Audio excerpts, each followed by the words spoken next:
मैं आज थोड़ा सा सर दर्द के बारे में जिक्र करना चाहूँगा।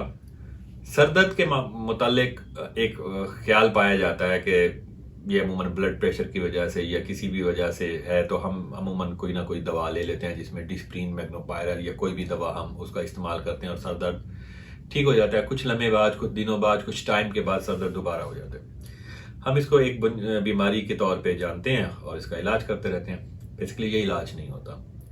सर दर्द किसी बीमारी की अलामत तो हो सकता है। आपके जिस्म में कोई बीमारी मौजूद हो, उसकी पहली अलामत तो हो सकता है, लेकिन बताते खुद कोई बीमारी नहीं है, ये एक सिम्टम है।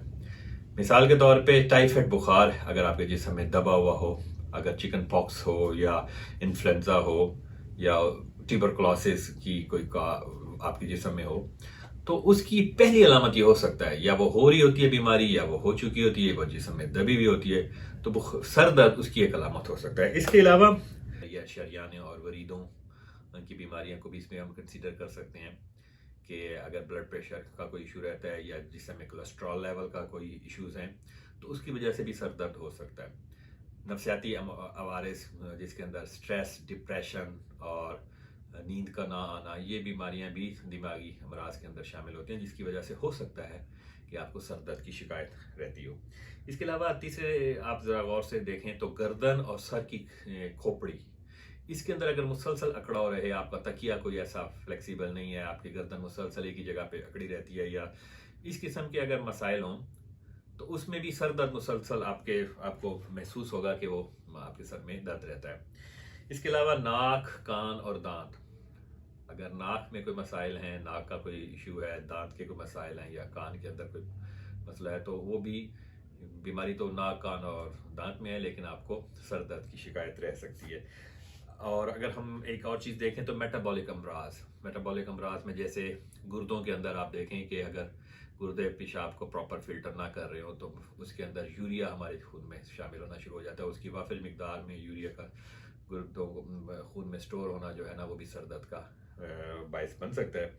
उसके अलावा अगर आप शराब, अल्कोहल या नशे वाली अशिया इस्तेमाल करते हैं, तो वो भी सर के दर्द का बायस बन सकता है।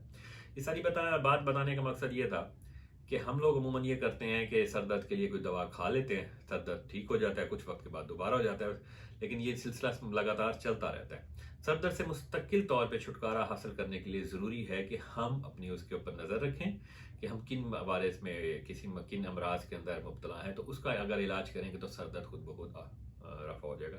मैं ये नहीं कहता कि सर दर्द की दवा ना ली जाए, सर दर्द की दवा ली जाए, लेकिन ये उसका इलाज नहीं है। सर दर्द का, सर दर्द कुछ अर्से के बाद दोबारा हो जाता है, तो इसको ख़त्म करने के लिए इन बीमारियों के ऊपर नज़र रखें। उसके अलावा भी कुछ वजूहत और हो सकती हैं, मैं अपनी अगली किसी वीडियो के अंदर इन बीमारियों के बारे मुतालिक भी तफसील से बता दूंगा कि इन बीमारियों की वजूहत क्या और उनको किस तरह से ख़त्म किया जा सकता है। फिलहाल हम ये कर सकते हैं कि इन बीमारियों के ऊपर नज़र रखें। अगर आपको सर दर्द हो रहा है और किसी मकाम पे सर दर्द आपको महसूस होता है, तो फिर आप देखें कि क्या इन बीमारियों में से किसी बीमारी या कोई और बीमारी तो साथ शामिल नहीं है। उस सूरत में हमें उस बीमारी का इलाज करना चाहिए, तो सर दर्द जो है ना, वो मुस्तकिल तौर पे ठीक हो सकता है।